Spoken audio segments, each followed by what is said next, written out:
आप देख रहे हैं TNB। इस वक्त कोरोना की लहर ने हर किसी को परेशान कर रखा है। लाखों की तादाद में लोग इससे संक्रमित हो रहे हैं और हज़ारों की तादाद में मर रहे हैं। हॉस्पिटल में ना बेड मिल रहे, ना ऑक्सीजन, और इसी वजह से कोरोना पॉजिटिव होने पर लोग खुद को घर में ही होम क्वारंटाइन कर रहे हैं जब तक कि हालात सीरियस ना हो जाए। ऐसी ही एक फैमिली कोरोना पॉजिटिव हो गई। परिवार में 3 मेंबर थे, माँ, बाप और बेटा, और तीनों पॉजिटिव हो गए। फिर उन लोगों ने खुद को होम क्वारंटाइन कर लिया। लेकिन इसके बाद जो हुआ उसे सुनकर आपका दिल दहल जाएगा। आइए आपको बताते हैं पूरी घटना के बारे में। यह घटना लखनऊ के कृष्णनगर LDA कॉलोनी की है, जहां कोरोना संक्रमित अरविंद गोयल और बेटे आशीष गोयल का शव घर में पड़ा मिला। पुलिस जब घटनास्थल पर पहुंची तो उन्होंने अरविंद गोयल की पत्नी रंजना को भी गंभीर अवस्था में पाया। रंजना दिव्यांग है और वो चल फिर नहीं सकती।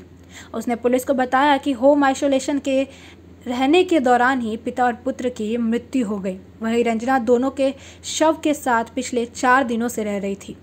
वहीं पुलिस ने बताया कि यह परिवार जिस कॉलोनी में रह रहे थे, वहां के स्थानीय लोगों ने घर से दुर्गंध आने की सूचना पुलिस को दी, जिसके बाद घर का दरवाज़ा तोड़ पुलिस घर में गई, जहां उन्होंने देखा कि घर के 2 अलग अलग कमरों में पिता और पुत्र का शव पड़ा था। इसके साथ ही अरविंद की पत्नी भी घर में थी। उनके सामने ही उनके पति का शव पड़ा हुआ था।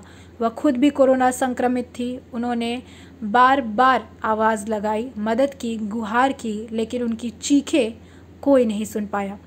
उनकी हालत ऐसी थी कि अब आंखों के आंसू भी नहीं आ रहे थे, क्योंकि आंसू उनके सूख चुके थे, क्योंकि उनके ऊपर इतना बड़ा पहाड़ टूट पड़ा था। पुलिस ने जैसे तैसे उन्हें समझाकर घर से बाहर निकाला और अस्पताल में भर्ती करवाया।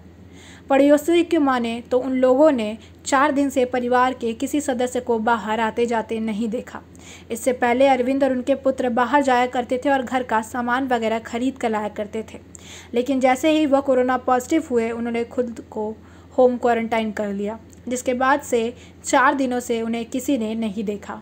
और जब उनके घर से बदबू आने लगी, तब जाकर पूरे मामले का खुलासा हुआ। इससे तो आप समझ गए होंगे कि अभी के हालात कितने ख़राब हैं। इसलिए इस मुश्किल वक्त पर अपने परिवार का, इनफैक्ट अपने आस पड़ोस के लोगों का भी ध्यान रखें। और अगर आपको लगे कि कुछ सही नहीं है या आपके आसपास किसी को आपकी ज़रूरत है, तो उनकी तुरंत मदद करें और पुलिस को इन्फॉर्म करें। तब तक के लिए सरकार द्वारा बनाए गए नियमों का पालन सख्ती से करें। स्वस्थ रहें, सुरक्षित रहें। हमारे नए अपडेट्स पाने के लिए चैनल को सब्सक्राइब करें और बेल आइकॉन पर क्लिक करें। साथ ही आप हमारे वीडियो को लाइक एंड शेयर करना ना भूलें।